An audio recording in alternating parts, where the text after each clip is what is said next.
प्रश्नावली 3.2 के question number 3 के 4 नंबर क्वेश्चन जो दिया है उसे सोल्व करते हैं। तो चलिए इसको लिखते हैं। यहाँ पर फार्मूला है उसे लिख लेते हैं। Formula a1x plus b1y plus c1 equal to 0। उसके बाद होता है a2x plus b2y plus c2 equal to 0। तो समीकरण को फिर से एक बार लिखेंगे नीचे।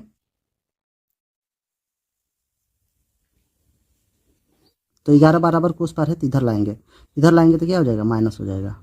-11 इक्वल टू 0 हो जाएगा। इसे समीकरण 1 मान लेते हैं।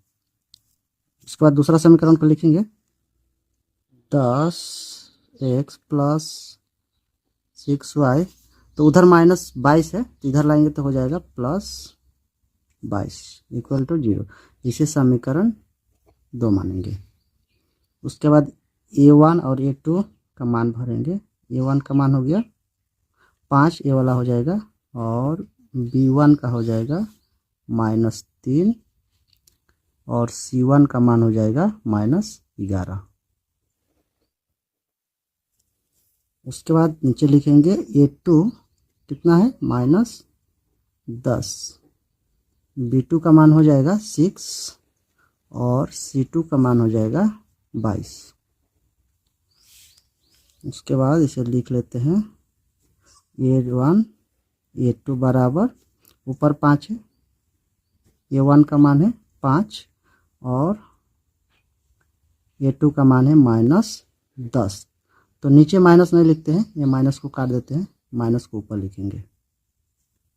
उसके बाद इसे काट देंगे तो हो जाएगा 1/2, यानी कि -1/2 होगा यहाँ।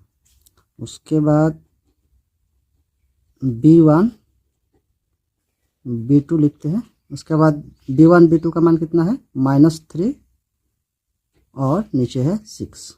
इसे भी काट लेंगे, ये काटेंगे तो 1 हो जाएगा, यहाँ 2 हो जाएगा, यानी कि यहाँ भी -1/2 मिलेगा। c1 और c2, तो c1 का मान कितना है -11 और c2 का है 22। तो -11 और c2 का है 22, ये भी कट जाएगा, ये भी हो जाएगा 1/2, तो -1/2 ये हो जाएगा। तो यहाँ पर तीनों बराबर मिल गया है। जब तीनों बराबर मिलता है तो समपाती होती है, यानी कि समपाती माने, समपाती का मतलब होता है तो ग्राफ में रेखा के ऊपर रेखा बनेगा। ये जो रेखा एक है और दूसरे पर और एक रेखा बनेगा, तो यहाँ पर 2 रेखा एक दूसरे पर बने, समपाती भी होगी और संगत भी। तो लिखेंगे a1 a2 बराबर है b1 और b2 के, और c1 c2 के बराबर है। इसे लिखेंगे चूंकि a1 a2 बराबर b1 b2 बराबर है c1 c2 के है, इसलिए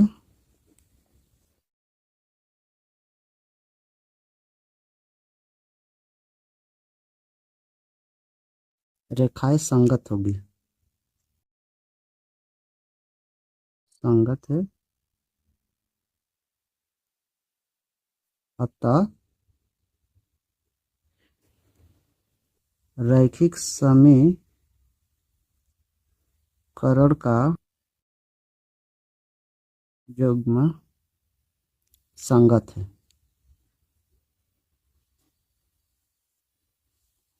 ये हो गया क्वेश्चन नंबर 4 का आंसर।